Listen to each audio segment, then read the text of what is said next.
नमस्कार शेतकरी मित्रांनो, मी अनुप फाळके अनुभव शेतकरी मित्रांचा या यूट्यूब चॅनलवर आपलं स्वागत करतो आहे. शेतकरी मित्रांनो, सगळ्यात आधी तर तुमचा धन्यवाद. धन्यवाद करण्याचं कारण हे की मागच्या व्हिडिओमध्ये मी आपल्याला सगळ्यांना विनंती केली होती की आपण लोक व्हिडिओ पाहतात, व्ह्यूज बरेच येतात, पण आपण लोक सबस्क्राईब करत नाही आणि लाईक करत नाही आणि शेअर करत नाही. तर मागच्या विनंतीचे मान ठेवून तुम्ही लोकांनी बऱ्याच लोकांनी सबस्क्राईब केलं आणि चॅनलला शेअर सुद्धा केलं आणि लाईक सुद्धा केलं. असं चॅनल व्हिडिओ शेअर करत राहा, म्हणजे अशाच अनुभव आपल्या दुसऱ्या शेतकरी मित्रांना तरी माहीत होत राहील. आता परत एकदा धन्यवाद देतो आणि नवीन आजच्या व्हिडिओला सुरुवात करतो. की शेतकरी मित्रांनो, आज आपण बघूया की गहू पिकाला आपण जेव्हा पेरणी करतो, पेरणीपासून सगळे खतं देतो, DAP देतो, युरिया देतो, पोटॅश देतो आणि बरेचसे शेतकरी जास्ती प्रमाणात खत वापरतात. 2-2 फेर DAP ची देतात, युरिया पोटॅशची देतात. तरी पण एक प्रॉब्लेम असा येतो की गहू हा पिवळा पडणं सुरू होतो. बऱ्याचशा लोकांच्या गव्हात हा प्रॉब्लेम जास्ती येतो की गहू पिवळा पडतो. पिवळा पडण्याचं कारण काय आहे? आता पिवळा पडल्यावर नेमकं होते का? पिवळं जर पडलं गहू तर त्याची फोटोसिंथेसिस बरोबर होणार नाही आणि काही ना काही त्याचा प्रॉब्लेम असेल, तेव्हा आपल्याला ते मग उत्पन्नात घट येईल. म्हणून आपण आज बघूया की पिवळं पडण्याचं कारण काय. आता पिवळ्या पडण्याचे काही कारण अशी आहेत की जसं कधी पाण्याचा ताण पडतो, पाणी देण्यात कमी जास्त होतं, पाण्याचा ताण पडल्यामुळे सुद्धा गहू पिवळा पडतो.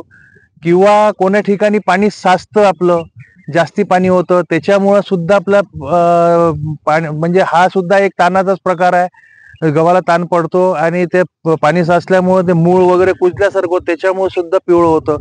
आणि तिसरं म्हणजे असं की जे आपण मायक्रोन्यूट्रंट त्याला दिले पाहिजे, आपण काय करतो, युरिया झालं, DAP झालं, पोटॅश झालं, हे तर देतो, पण जे सूक्ष्म अन्नद्रव्य असतात, जे मायक्रोन्यूट्रंट असतात, ते आपण याला देत नाही.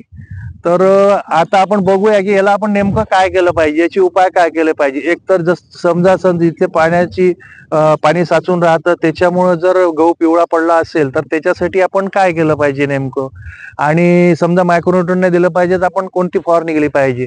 आता जसे 50-60 दिवसाचा गहू झाल्यानंतर त्याला आपण खत टाकणं तर शक्य होत नाही आणि नाही टाकलं तरी चालेल, कारण त्यावेळेला युरियाचे वगैरे उंबऱ्या फेकतात तेव्हा युरियाची वगैरे गरज राहत नाही.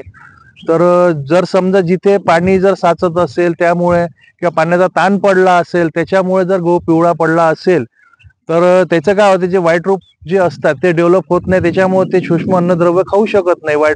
पांढरे मूळ जे वाढत नाही त्याच्यामुळे ते अन्नद्रव्य खात नाही आणि त्याच्यामुळे गहू पिवळा पडतो. तर त्यासाठी आपण काय केलं पाहिजे की पांढऱ्या मूळ जर वाढल्या पाहिजे, त्यासाठी आपण काय केलं पाहिजे की एकरी कमीत कमी 2 किलो ह्युमिक ऍसिड, जे ह्युमिक ऍसिड दाणेदार येतं आजकाल, तर ह्युमिक ऍसिड घ्यायचा 2 किलो दाणेदार आणि रेतीत वगैरे मिसळून एकरी आपल्याला 2 किलो ह्युमिक ऍसिड फेकायचा आहे.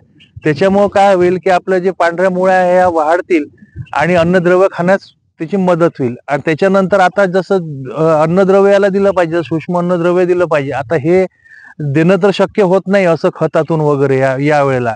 तर त्यासाठी आपण एकदम सोपा उपाय म्हणजे कसं की अन्नद्रव्य जे येतं, आता जसं आमच्या इकडे बघा, तुम्हाला दाखवतो मी, अशी किट मिळते. या किट मध्ये सगळे अन्नद्रव्य मी तुम्हाला वाचून दाखवतो. याच्यात आहे अमोमोलिडेट आहे, बोरॅक्स आहे, कॉपर सल्फेट आहे, फेरस सल्फेट आहे, मॅग्नीज सल्फेट आहे, पोटॅशियम नायट्रेट आहे, मॅग्नेशियम सल्फेट आहे आणि झिंक सल्फेट आहे. इतके अन्नद्रव्य याच्यात आहे. अशी जर तुमच्याकडे किट मिळत असेल तर ती वापरा. जर तुमच्याकडे जर अशी किट नसेल मिळत तर बऱ्याचशा कंपनीचे, चांगल्या कंपनीचे औषध असे येतात ज्याच्यात पूर्ण मिक्स मायक्रोन्यूट्रंट येतात. असे जे तुम्हाला मी सांगितले सगळ्या प्रकारचे मायक्रोन्यूट्रंट त्या औषधात येतात. आता कुठल्या कंपनीचं तुम्ही औषध घेता, तुमच्या इकडे कुठलं उपलब्ध आहे हे तुम्ही बघा. चांगल्या कंपनीचं घ्या फक्त इतकंच. आणि त्याचे डोजेस जास्तीत जास्त 30 ml किंवा 40 ml 15 लिटर पंपात असं असतं. तर हे तुम्ही नक्की वापरा.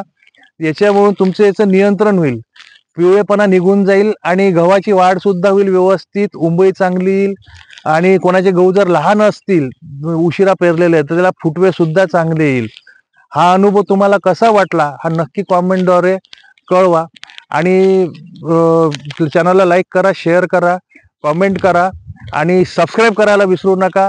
लाईक करत जा. आपल्याकडे काही असे अनुभव असेल तर आमच्यापर्यंत नक्की शेअर करा. आम्ही तुमचे अनुभव सुद्धा शेतकरी मित्रापर्यंत पोहोचवण्याचे प्रयत्न करू. धन्यवाद.